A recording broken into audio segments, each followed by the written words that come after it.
दोस्तों, लूसेंट सामान्य ज्ञान 15 जून 2023 के अपडेट बुक से इतिहास का महत्वपूर्ण प्रश्न और उत्तर आपसे साझा कर रहा हूं, जो सभी तरह के एग्जाम और क्विज में आपके लिए बेहद उपयोगी हो सकते हैं।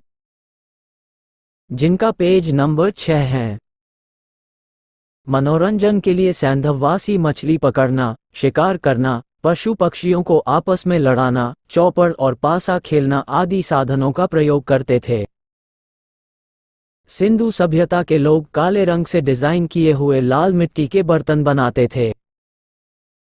सिंधु घाटी के लोग तलवार से परिचित नहीं थे। कालीबंगन एकमात्र हड़प्पाकालीन स्थल था जिसका निचला शहर सामान्य लोगों के रहने हेतु भी किले से घिरा हुआ था। कालीबंगन का अर्थ है काली चूड़ियां। यहाँ से पूर्व हड़प्पा स्तरों के खेत जोते जाने के और अग्निपूजा की प्रथा के प्रमाण मिले हैं। पर्दा प्रथा एवं वैश्यावृत्ति सैंधव सभ्यता में प्रचलित थी। शवों को जलाने एवं गाड़ने यानी दोनों प्रथाएं प्रचलित थीं। हड़प्पा में शवों को दफनाने जबकि मोहनजोदड़ो में जलाने की प्रथा विद्यमान थी। लोथल एवं कालीबंगा में युग्म समाधियां मिली है। सैंधव सभ्यता के विनाश का संभवतः सबसे प्रभावी कारण बाढ़ था। आग में पकी हुई मिट्टी को टेराकोटा कहा जाता है। 4. वैदिक सभ्यता। वैदिक काल का विभाजन दो भागों 1. ऋग्वैदिक काल 1500 से 1000 ईसा पूर्व और 2. उत्तर वैदिक काल 1000 से 600 बीसी में किया गया है। आर्य सर्वप्रथम पंजाब एवं अफगानिस्तान में बसे।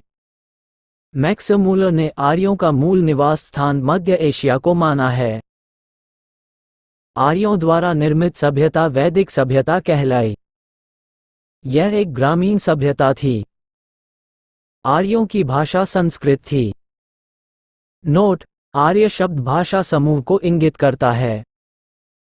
आर्यों के प्रशासनिक इकाई आरोही क्रम से इन 5 भागों में बटा था: कुल, ग्राम, विश, जन, राष्ट्र। ग्राम के मुखिया ग्रामिणी, विश का प्रधान विशपति एवं जन के शासक राजन कहलाते थे। राज्याधिकारियों में पुरोहित एवं सेनानी प्रमुख थे।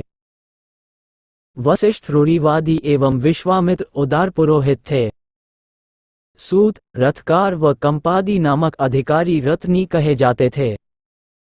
इनकी संख्या राजा सहित करीब 12 हुआ करती थी। पूर्व दुर्गपति एवं स्पष्ट जनता की गतिविधियों को देखने वाले गुप्तचर होते थे। दिशा: उत्तर वैदिक शब्द, राजा का नाम। पूर्व, प्राची, सम्राट। पश्चिम, प्रतीची, स्वराष्ट्र। उत्तर, उदीची, विराट। मध्य, राजा। दक्षिण, भोज। वाजपति, गोचर भूमि का अधिकारी होता था। उग्र, अपराधियों को पकड़ने का कार्य करता था। भागदू, राजस्व कर एकत्र करने वाला अधिकारी था। नोट: ऋग्वेद में किसी तरह के न्यायाधिकारी का उल्लेख नहीं है। सभा एवं समिति राजा को सलाह देने वाली संस्था थी। सभा श्रेष्ठ एवं संभ्रांत लोगों की संस्था थी, जबकि समिति सामान्य जनता का प्रतिनिधित्व करती थी।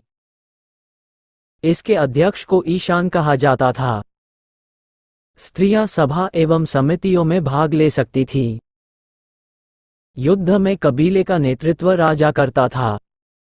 युद्ध के लिए गविष्टि शब्द का प्रयोग किया गया है, जिसका अर्थ है गायों की खोज। दसराग्य युद्ध का उल्लेख ऋग्वेद के 7वें मंडल में है। ये युद्ध परुशनी, रावी नदी के तट पर सुदास एवं 10 जनों के बीच लड़ा गया, जिसमें सुदास विजयी हुआ। ऋग्वैदिक समाज 4 वर्णों में विभक्त था। ये वर्ण थे ब्राह्मण, क्षत्रिय, वैश्य और शूद्र। यह विभाजन व्यवसाय पर आधारित था। ऋग्वेद के 10वें मंडल के पुरुष सूक्त में चतुर्वर्णों का उल्लेख मिलता है।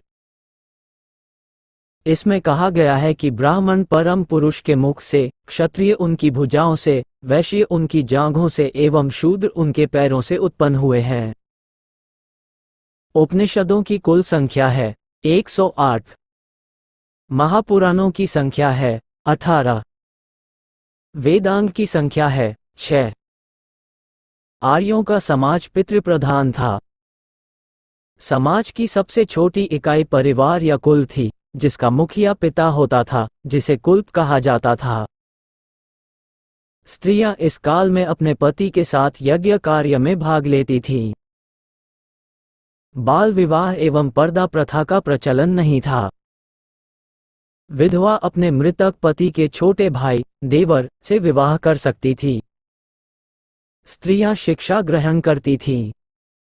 ऋग्वेद में लोपामुद्रा, घोषा, सिक्ता, आपला एवं विश्वास जैसी विदुषी स्त्रियों का वर्णन है। गागी ने याज्ञवल्क्य को वाद विवाद की चुनौती दी थी। प्रमुख दर्शन एवं उसके प्रवर्तक। दर्शन, प्रवर्तक। चारवाक। पूर्व मीमांसा, जैमिनी। योग, पतंजलि। उत्तर मीमांसा, बादरायण। सांख्य, कपिल। वैशेषिक, कणाद। न्याय, गौतम। जीवन भर अविवाहित रहने वाली महिलाओं को अमाजु कहा जाता था। जीविकापार्जन के लिए वेदांग पढ़ाने वाला अध्यापक उपाध्याय कहलाता था। आर्यों का मुख्य पेय पदार्थ सोमरस था। यह वनस्पति से बनाया जाता था। आर्य मुख्यतः 3 प्रकार के वस्त्रों का उपयोग करते थे। 1 वास, 2 अधिवास और 3 उष्णीष। अंदर पहनने वाले कपड़े को नीवी कहा जाता था। आर्यों के मनोरंजन के मुख्य साधन थे संगीत, रथदौड़, घुड़दौड़ एवं दूध क्रीड़ा। आर्यों का मुख्य व्यवसाय पशुपालन एवं कृषि था। महर्षि कणाद को भारतीय परमाणुवाद का जनक कहा गया है। गाय को अदन्या न मारे जाने योग्य पशु की श्रेणी में रखा गया था। गाय की हत्या करने वाले या उसे घायल करने वाले के लिए वेदों में मृत्युदंड अथवा देश से निकाले की व्यवस्था की गई है। आर्यों का प्रिय पशु घोड़ा एवं सर्वाधिक प्रिय देवता इंद्र थे। आर्यों द्वारा खोजी गई धातु लोहा थी, जिसे श्याम अयस कहा जाता था। तांबे को लोहित अयस कहा जाता था। नोट: भारतीयों को लोहे का ज्ञान ईसा पूर्व 8वीं सदी में प्राप्त हुआ। व्यापार हेतु दूर दूर तक जाने वाला व्यक्ति को पनी कहते थे। लेन देन में वस्तु विनिमय की प्रणाली प्रचलित थी।